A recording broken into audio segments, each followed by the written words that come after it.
আপনি কি টপি অ্যাপসের মাধ্যমে ফিফা ওয়ার্ল্ড কাপের সবগুলো ম্যাচ সরাসরি লাইভ দেখতে চান? আমি 100% গ্যারান্টি দিলাম, আপনি যদি আজকে ভিডিওটি শেষ পর্যন্ত দেখেন, খুব সহজেই টপি অ্যাপসের মাধ্যমে সঠিক নিয়মে ফিফা ওয়ার্ল্ড কাপের সবগুলো ম্যাচ সরাসরি লাইভ কীভাবে দেখবেন সেটা শিখতে পারবেন। আপনারা আপনাদের মোবাইলে প্লে স্টোর অ্যাপ্লিকেশন ওপেন করবেন। প্লে স্টোর ওপেন করার পর আপনাদের সামনে প্লে স্টোর চালু হবে। সার্চ অপশনে আসবেন, নিচে সার্চ আছে এখানে আসবে, আসার পর উপরে সার্চ আছে এখানে আসবে, আসার পর TOFFEE কি লিখবে, TOFFEE লেখে সার্চ করবেন, মানে টফি লেখার পর আপনার সামনে টফি অ্যাপ্লিকেশন আগে থেকে ইনস্টল থাকে এবং আপনার মোবাইলে তাহলে আনইনস্টল করে পুনরায় ইনস্টল করে ওপেন করবেন। ওপেন করার পর আপনার সামনে টপি অ্যাপস এরকমভাবে চালু হবে। দেখতে পাচ্ছেন বিশ্বকাপে শুরু না হতেই টপি অ্যাপসের মাধ্যমে পোস্টার চলে আসলো।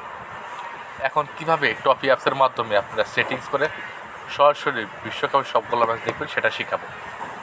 আসার পর হোম অপশনে আসবেন। হোম স্ক্রিনে আসার পর এরকম অপশন চালু হবে।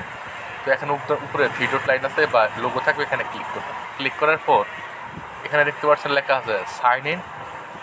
আপনার একটি জিমেল আইডি দিয়ে এখানে টপি অ্যাপসের মাধ্যমে সাইন ইন করবেন। সাইন ইন করার পর সেটিংস অপশন আছে, সেটিংস অপশনে আসবেন। আসার পর এই তিনটি অপশনটা আপনার অফ থাকবে, আপনি তিনটি অপশন অন করে দিবেন। অন করার পর এখন আপনি নিচে দেখবেন আবার সাইন ইন অপশন আছে, সাইন অপশনে আসবেন। আসার পর আপনার সামনে এরকম মোবাইল নাম্বার থাকবে, আপনার একটি সচল মোবাইল নাম্বার দিয়ে দেবেন। দেওয়ার পর ওকেতে ক্লিক করবেন। ক্লিক করার পর আপনার টপি অ্যাপসের মধ্যে লগ ইন হয়ে যাবে। এখন আপনি যে বিশ্বকাপের সবগুলো ম্যাচ সরাসরি দেখার জন্য আপনার সামনে এরকমভাবে অপশন চালু হবে। যখন খেলা শুরু হবে তখন ওখানে ক্লিক করবেন। ক্লিক করার পর খুব সহজেই চকচকা ফিফা ওয়ার্ল্ড কাপের সবগুলো ম্যাচ সরাসরি লাইভ দেখতে পারবেন। আশা করি খুব সহজেই শিখে গেছেন। অবশ্যই ভিডিওটি বন্ধুদের কাছে শেয়ার করবেন। ধন্যবাদ।